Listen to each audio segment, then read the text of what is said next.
Bonjour tout le monde, c'est Nathan. Aujourd'hui, petite présentation des nouveautés du bateau que j'avais pas montré pendant la dernière vidéo. Donc maintenant toute la partie électrique est fonctionnelle. J'ai fait de plus belles soudures. Les projecteurs marchent à pleine puissance. Une lumière de fond a été installée.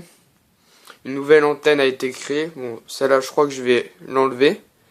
Parce que j'avais quelques petites interférences avec mon antenne. J'en ai refait une. Je vais vous la montrer.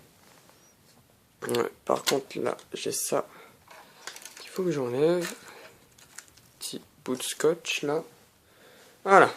Bon, on va ouvrir le petit bateau.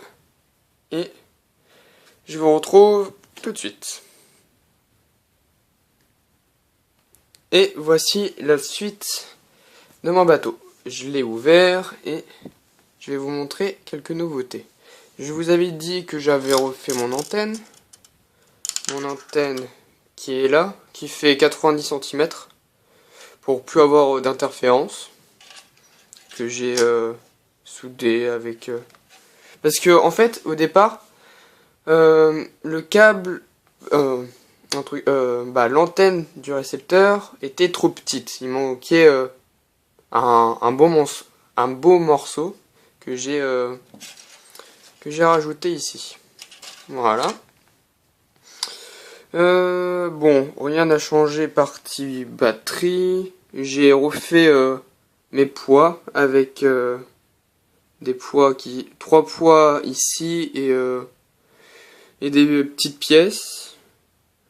J'ai réglé le débattement de mon gouvernail. Maintenant, les droites et gauches sont très bien. Ils sont bien équilibrés. Le variateur qui n'a pas changé avec les câbles du moteur ici. Voilà la bête ici. Et voici. Une Futaba PCM. Avec ses 8 voies. Est-ce qu'il va faire la mise au point? Ouais. Avec le C, c'est pour la batterie. Le 1, le 2, le 3 jusqu'au 8, c'est pour les inters. C'est pour tout ce qui est avec la télécommande. Voilà. Avec une petite LED pour erreur s'il y a des erreurs qui se produisent. Voilà, toujours avec une par contre, ce récepteur il s'alimente plus avec la batterie. Parce que mon ancien il s'alimentait avec la batterie qui remontait jusqu'au variateur qui alimentait le récepteur. Maintenant, le récepteur il est alimenté par un pack de piles normal. Ça fait 6 volts. C'est bien calculé. Voilà. La dernière fois, j'ai fait des tests au lac. Il marche vraiment bien. Bon, j'ai attrapé toutes les saletés du monde avec avec l'hélice. Mais bon. Heureusement que je l'avais attaché. On va passer à la suite. On va passer à la télécommande qui va avec ce petit récepteur. Allez, c'est parti. On va passer à la partie télécommande. Petite particularité avec cette télécommande, c'est que les manuels sont introuvables. Parce que si je me suis un peu renseigné sur cette télécommande, c'était une série de Futaba qui est pas restée vraiment longtemps sur le marché. C'est pour ça qu'il n'y a eu pas de manuel d'explication. Si, il y en a eu, mais ils sont très très rares. J'en ai un à côté de moi que je vais vous montrer. Voilà, c'est une Futaba PCM FPT8AP qui sert aux avions, aux bateaux, aux hélicoptères et aux voitures. ou sous-marin aussi, tant qu'on y est. Avec les 4 premières voies.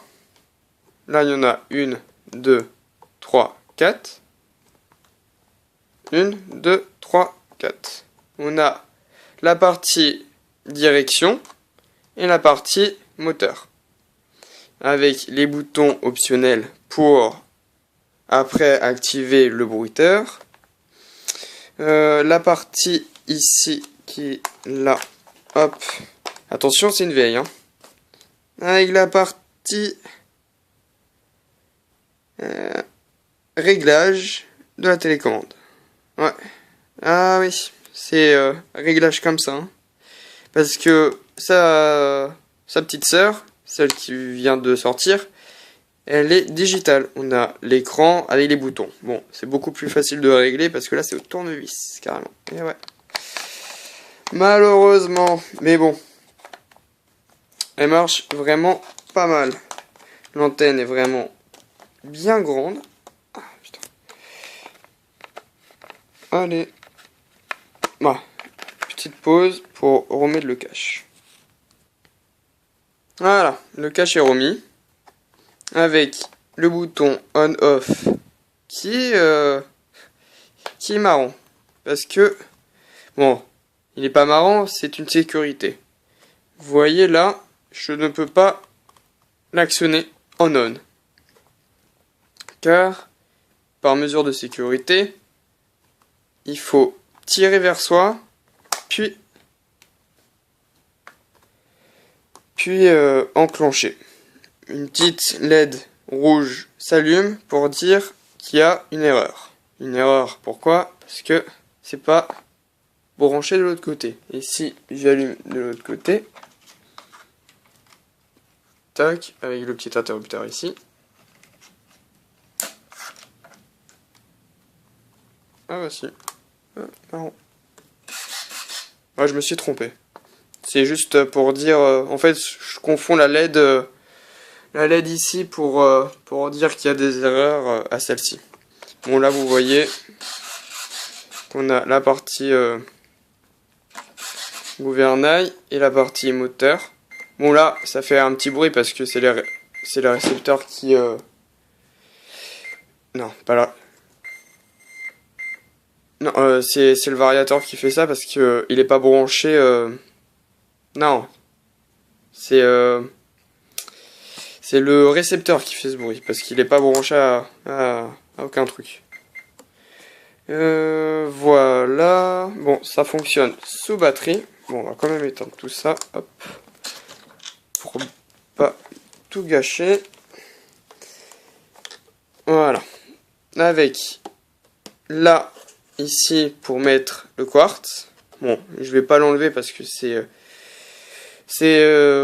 compliqué à remettre. Ici, on a la batterie. Je vous pose 2 secondes. Putain. Voilà. On a la batterie. Hop. Bon, on va allumer la lumière parce qu'on n'y voit pratiquement rien. Ici, nous avons la batterie. Une batterie NiMH, avec les packs à assembler. Voilà, juste ça. On va essayer de remettre ça à une main. Est-ce que je vais réussir? Oui, parfait. Bon, portée estimée avec cette télécommande et le récepteur, 1 km. Ce qui est vraiment pas mal. Avec une petite encoche ici pour accrocher une sangle. Voilà. L'antenne qui se déplie vraiment pas mal. Elle est pas mal grande l'antenne. Voilà. Ah oui. Le manuel que je vais vous montrer. Qui est là.